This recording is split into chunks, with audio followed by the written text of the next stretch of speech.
सुप्रभात बच्चों। आज हम हिंदी पाठमाला का पाठ 11 हिमालय की याद में पढ़ेंगे।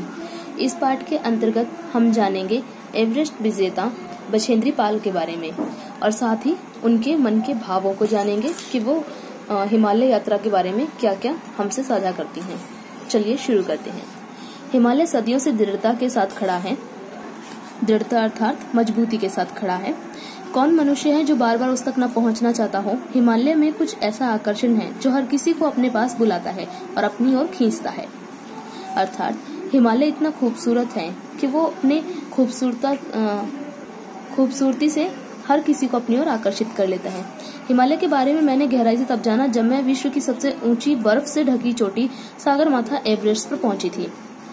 बछेंद्री पाल ने हिमालय के बारे में तब जाना था जब वो विश्व की सबसे ऊंची बर्फ से ढकी हुई चोटी सागरमाथा एवरेस्ट पर पहुंची थी।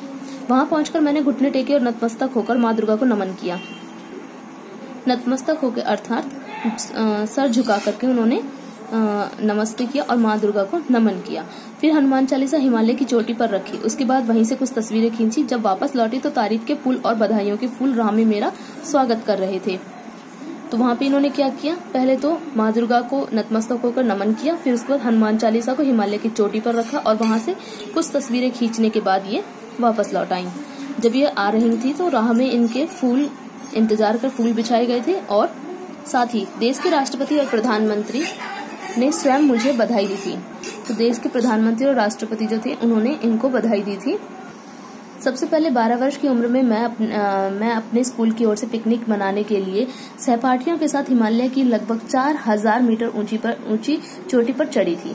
तब अंधेरा हो जाने के कारण हम सबको पहाड़ की चोटी पर ही रात भर रुकना पड़ा था। न कुछ खाने को था, न ओढ़ने बिछाने को, परंतु पहाड़ पर चढ़ने के इसी अनुभव ने मेरे मन में पहाड़ों के प्रति अनुराग जगाया। अनुराग अर्थात मन में एक प्यार जगाया, एक मोह जगाया पहाड़ों के प्रति। ठीक है, ये 12 वर्ष की उम्र में स्कूल की तरफ से पहाड़ पे गई थी, एवरेस्ट पर चढ़ने के लिए गई थी। कहाँ तक गई थी? 4000 मीटर की ऊंचाइयों पर गई थी। ठीक है, आगे देखते हैं। यह अनुराग मतलब जो ये प्यार और ये लगन जो थी वो जुनून में बदला और 23 मई 1984 को एवरेस्ट पर पहुंचने में मैंने सफलता पाई। कब पाई इन्होंने सफलता? 23 मई 1984 को। ठीक है, जीवन में हर किसी को एक बार पहाड़ पर जरूर चढ़ना चाहिए। कितनी भी ऊंचाई पर पहुंच जाए, नीचे देखने के लिए झुकना ही पड़ता है। अर्थात झुककर रहने वाले ही सफल माने जाते हैं। देखो, इन्होंने बोला है पहाड़ पर मतलब एक ना एक बार हर इंसान को पहाड़ पर चढ़ना चाहिए। पहाड़ से क्या होता है, हमें नीचे देखने के लिए झुकना पड़ता है। तो ये क्या मतलब अर्थ क्या है इनका कहने का कि झुककर रहने वाले जो व्यक्ति होते हैं वही सफल होते हैं। ठीक है, जो अकड़ कर रहते हैं या हमेशा घमंड में रहते हैं वो कभी भी समाज के साथ मिलकर नहीं रह सकते और ना ही उनको सफलताएं मिलती हैं। इसलिए इंसान को सदैव एक दूसरे के साथ घुल मिल करके और एक दूसरे के प्रति झुकाव में रहना चाहिए। ठीक है, कोई कभी भी किसी घमंड में या किसी गर्व में घमंड में नहीं रहना चाहिए। ठीक है, मेरे हिसाब से हिमालय तक पहुंचने के लिए चाहिए, अब हिमालय तक पहुंचने के लिए क्या चाहिए? सकारात्मक सोच। सकारात्मक अर्थात व्यक्ति के मन में सदैव ये बात रहनी चाहिए कि हाँ, मैं ये काम कर सकता हूँ, मैं पहाड़ पर चढ़ सकता हूँ। ठीक है, और दृढ़ इच्छा शक्ति मतलब इच्छा शक्ति दृढ़ ये होनी चाहिए कि एकदम मजबूत होनी चाहिए इच्छा शक्ति कि कोई भी अगर हमें मना करता है कि नहीं तुम ये काम तुम नहीं चढ़ सकते, तुम नहीं जा पाओगे, तो हमारा मन कभी भी इस बात से टूटे नहीं। हमेशा हमारे मन में ये बात रहे कि हाँ, मैं ये काम कर सकता हूँ, मैं भी पहाड़ पे चढ़ सकता हूँ। जब मकसद होता है तो उसके लिए मन अपने आप बन जाता है। मकसद अर्थात हमारा कोई उद्देश्य होता है, हमारा कोई लक्ष्य होता है, तो उस काम को करने के लिए हमारा मन अपने आप बन जाता है। हिमालय तक पहुंचने के लिए उससे प्यार और लगाव होना भी जरूरी है। अब जब हमें हिमालय से प्यार होगा और उससे लगाव होगा तभी तो हम हिमालय पर चढ़ने की कोशिश करेंगे। तभी हमारे मन में ये अनुराग आएगा, हमारे मन में ये बात आएगी कि नहीं, मुझे तो पहाड़ पे जाना है। यहाँ पहुंचने से पहले यहाँ के सुंदर नजारों की कल्पना करनी चाहिए। जो यहाँ के सुंदर नजारे होते हैं, अगर हम उनकी कल्पना करते हैं कि हाँ वहाँ पे ऐसे ऐसे फूल खिलेंगे या फिर ऐसे ऐसी चीजें होंगी, तभी हमारा मन करेगा कि हाँ, जैसी हमने कल्पना की है उसे हम हकीकत में भी देखें। पहाड़ पर चढ़ने वालों को कम सुविधाओं में जीवन जीना आना चाहिए, आ जाता है। ठीक है, कि जो पहाड़ पे होते हैं वहां पे हमें जो हमारे संसाधन होते हैं वो हमारे पास ज्यादा नहीं होते, हमारे पास ज्यादा सुविधाएं नहीं होती हैं, तो इसलिए हमें क्या कम सुविधाओं में जीवन जीना आ जाता है वहां पे अगर हम पहाड़ पे जाते हैं, रहते हैं तो। कपकपा देने वाली ठंड में 2-3 हजार मीटर की ऊंचाई पर जब बिना कपड़ों के तपस्या में लीन मतलब ध्यानमग्न ऋषियों को अपने सामने देखते हैं तो आगे बढ़ने की प्रेरणा मिलती है।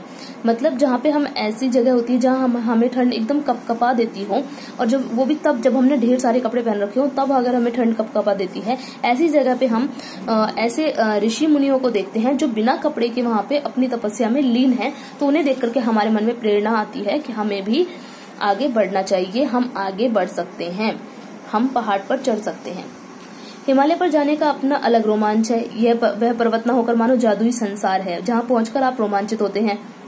आप जानना चाहते हैं कि हिमालय कैसे बना होगा। हिमालय पर आने वालों को नई जिंदगी मिलती है।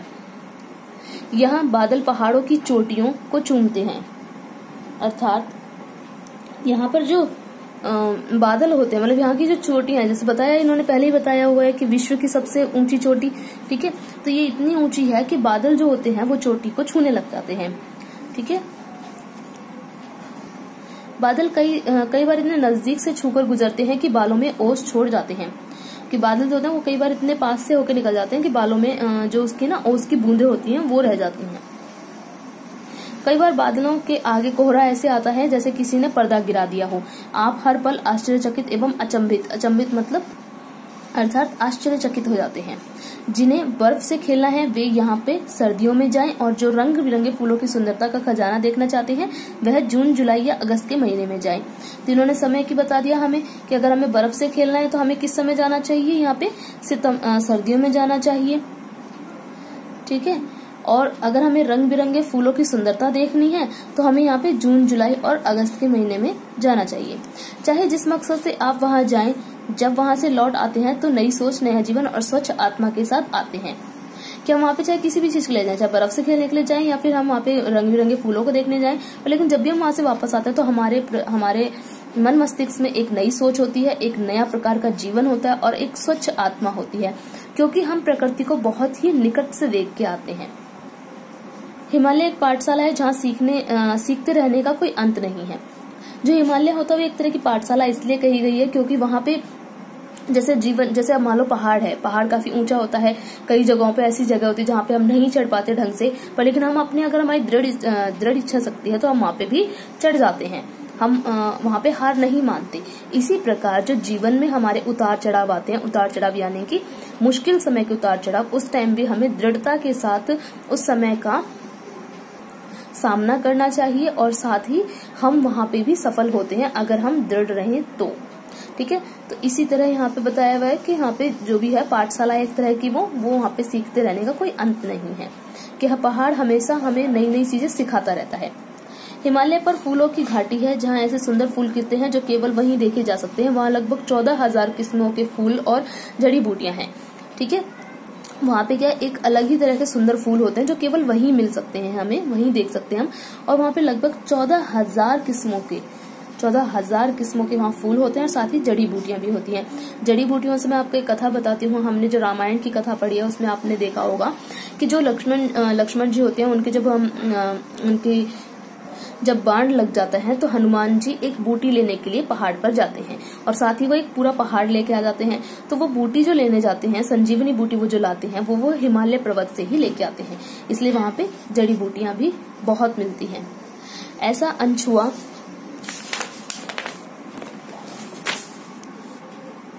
सौंदर्य जिसे देखकर कोई भी सुध बुध खो दे मतलब अपने किसी भी चीज अपने जैसे ना होशो हवास खो जाना, तो इंसान अपनी सुध बुध खो देता है, वो उसकी सुंदरता में एकदम लीन हो जाता है। कई बार राह में फूलों का बिछौना आता है जो कहीं पीला, कहीं लाल तो कहीं गुलाबी होता है। यहाँ प्रकृति स्वयं ही हर ऋतु में नई सुंदरता नए रूप में प्रकट होती है, ठीक है। यहाँ पे जो क्या है फूल इतने सारे होते हैं, ऐसा लगता है जैसे किसी ने बिछौना बिछा रखा है। कहीं पे वो पीले रंग के फूल इकट्ठे हो जाते हैं, कहीं पे लाल रंग के बहुत सारे फूल होते हैं, कहीं गुलाबी रंग के।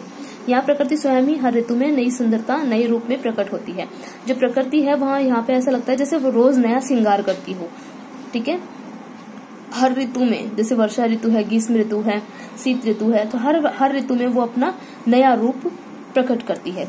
चलते हुए कभी कभी सोचना पड़ता है कि कदम कहाँ रखें, हम फूलों पर पैर रखकर पाप तो नहीं कर रहे, कि जो हम चलते हुए हमें ये देखना पड़ता है कि हम, अब देखो राह तो वहाँ पे ऐसी कोई बनी नहीं है कि रोज व्यक्ति वहां से जाता है तो एक रास्ता बन गया, नहीं जी।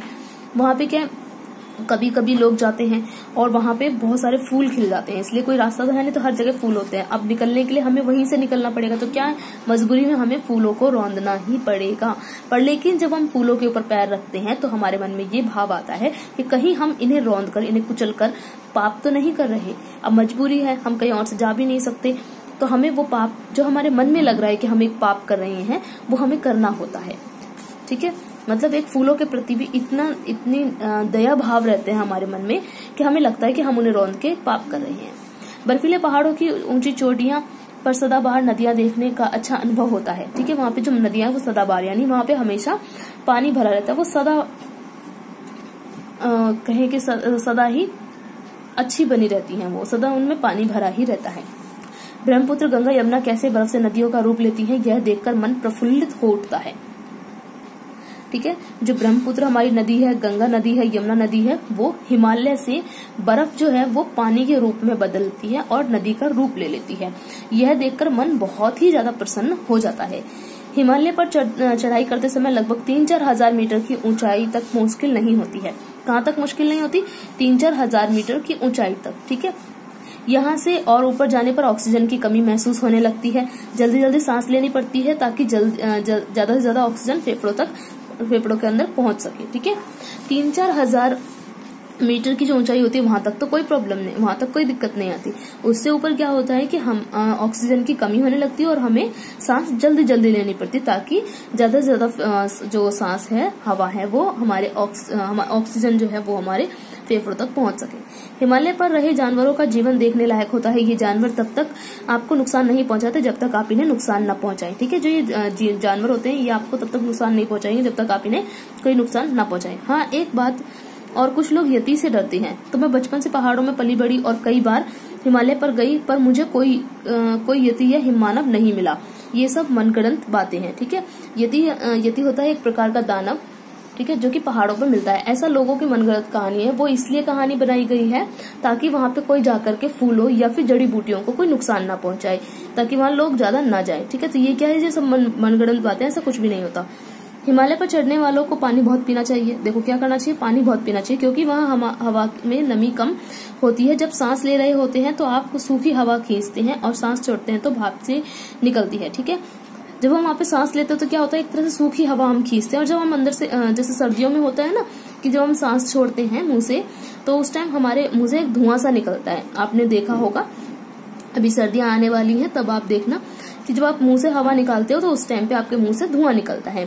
तो वो धुआं क्या होता है, वो भाप होती है एक तरह की, जो कि पानी की बहुत बहुत छोटी छोटी बूंदें होती हैं जो हमें इस तरह से नहीं दिखती, तो वो हमें धुएं के रूप में दिखाई देती हैं। तो वो क्या होता है, भाप होती है। वो भाप निकलती है तो उससे क्या होता है, हमारे शरीर का पानी निकलने लगता है। नमी निकलने से शरीर में पानी की कमी हो जाती है। तो जो हमारी भाप है वो निकलती है तो उससे पानी की कमी होती है। चढ़ाई के दौरान बर्फ देखकर ज्यादा कपड़े पहनने से पसीना खूब आता है। अब क्या होता है, बर्फ ज्यादा देख के हम क्या सोचते हैं, बहुत ठंड है, चलो हम जितना हो सके उतना मोटा कपड़ा पहन ले, बहुत सारा कपड़ा पहन ले, तो उससे क्या गर्मी बनी रहेगी। पर लेकिन उससे क्या होता है, हमारा पसीना बहुत आता है, क्योंकि चढ़ने का काम एक मेहनत का काम है और मेहनत के काम में पसीना आता है। पसीने के रूप में पानी निकल जाना भी अच्छा नहीं रहता, इसलिए वहाँ प्रतिदिन 4 लीटर से अधिक पानी पीना चाहिए। ठीक है, जो हमारा वहाँ पसीना निकलता है उससे भी पानी निकल जाता है, तो 4 लीटर से अधिक हमें पानी वहाँ पीना चाहिए। हिमालय दर्शन सही मायने में आत्मदर्शन है, कर आइए हिमालय दर्शन कम से कम एक बार। ठीक है, तो जो बछेंद्री पाल जी हैं वो एक तरह से निवेदन कर रही हैं कि हर व्यक्ति को कम से कम नहीं एक बार तो हिमालय का दर्शन करके आना चाहिए, क्योंकि वो एक तरह से आत्मदर्शन है, अर्थात अपने आप का दर्शन करना उसमें। ठीक है, तो आपका ये पाठ पूरा हो गया। आप इसके अभ्यास को आराम से कर सकते हैं। अगर आपको कोई दिक्कत होती है तो आप मुझे व्हाट्सएप पे मैसेज या फिर कॉल करके पूछ सकते हैं। ठीक है।